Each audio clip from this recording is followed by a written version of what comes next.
Ma'asim, Acts 27.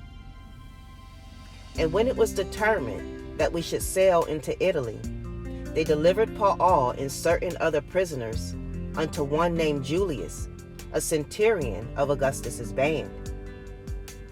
And entering into a ship of Andromitium, we launched, meaning to sail by the coast of Asia, one Aristarchus, a Macedonian of Thessaloniki, being with us. And the next day we touched at Sidon, and Julius courteously entreated Paul, and gave him liberty to go unto his friends to refresh himself. And when we had launched from thence, we sailed under Cyprus, because the winds were contrary. And when we had sailed over the sea of Cilicia and Pamphylia, we came to Myra, a city of Lycia. And there the centurion found a ship of Alexandria sailing into Italy, and he put us therein. And when we had sailed slowly many days, and scarce were over against Cnidus, the wind not suffering us, we sailed under Crete, over against Salmon. And hardly passing it, came into a place which is called the Fair Havens, nigh whereunto was the city of Lasea.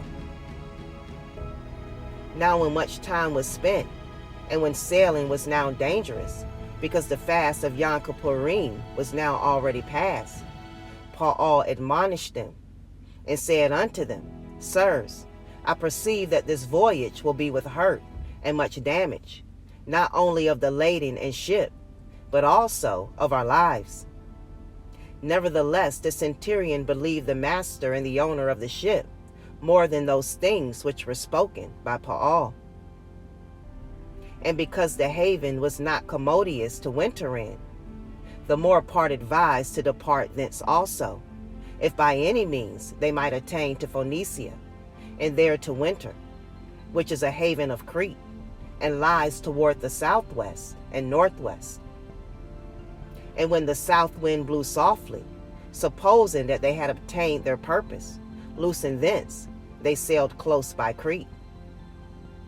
But not long after there arose against it a tempestuous wind called Euroclydon. And when the ship was caught, and could not bear up into the wind, we let her drive. And running under a certain island, which is called Clauda, we had much work to come by the boat. Which when they had taken up, they used helps, undergirding the ship, and fearing lest they should fall into the quicksands, strake sail, and so were driven. And we being exceedingly tossed with a tempest, the next day they lightened the ship. And the third day we cast out with our own hands the tackling of the ship. And when neither sun nor moon nor stars in many days appeared, and no small tempest lay on us, all hope that we should be saved was then taken away. But after long abstinence, Paul stood forth in the midst of them, and said, Sirs, ye should have hearkened unto me, and not have loosed from Crete, and to have gained this harm and loss. And now I exhort you to be of good cheer, for there shall be no loss of any man's life among you, but of the ship. For there stood by me this night the angel of Yahuwah, whose I am, and whom I serve, saying, Fear not, Paul, you must be brought before Caesar, and lo, Yahuwah has given you all them that sail with you. Wherefore, sirs, be of good cheer, for I believe Yahuwah, that it shall be even as it was told me. Howbeit, we must be cast upon a certain island.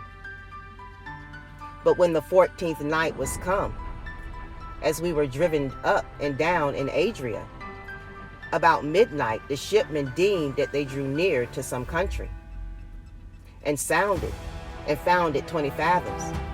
And when they had gone a little further, they sounded again, and found it 15 fathoms. Then fearing lest we should have fallen upon rocks, they cast 4 anchors out of the stern, and wished for the day.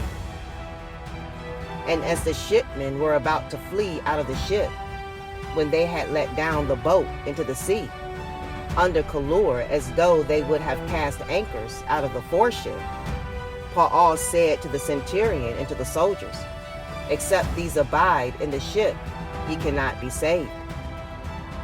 Then the soldiers cut off the ropes of the boat and let her fall off. And while the day was coming on, Paul besought them all to take food, saying, "This day is the 14th day that ye have tarried and continued fasting, having taken nothing. Wherefore I pray you to take some food, for this is for your health. For there shall not a hair fall from the head of any of you." And when he had thus spoken, he took bread and gave thanks to Yah in the presence of them all. And when he had broken it, he began to eat. Then were they all of good cheer, and they also took some food. And we were in all in the ship 260 souls. And when they had eaten enough, they lightened the ship, and cast out the wheat into the sea. And when it was day, they knew not the land, but they discovered a certain creek with a shore, into the which they were minded, if it were possible, to thrust in the ship. And when they had taken up the anchors, they committed themselves unto the sea, and loosed the rudder bands, and hoisted up the mainsail to the wind, and made toward shore. And falling into a place where two seas met, they ran the ship aground, and the forepart stuck fast, and remained unmovable, but the hinder part was broken with the violence of the waves.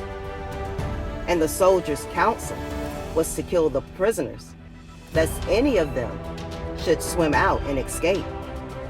But the centurion, willing to save Paul, kept them from this purpose, and commanded that they which could swim should cast themselves first into the sea, and get to land, and the rest, some on boards, and some on broken pieces of the ship. And so it came to pass that they escaped all safe to land.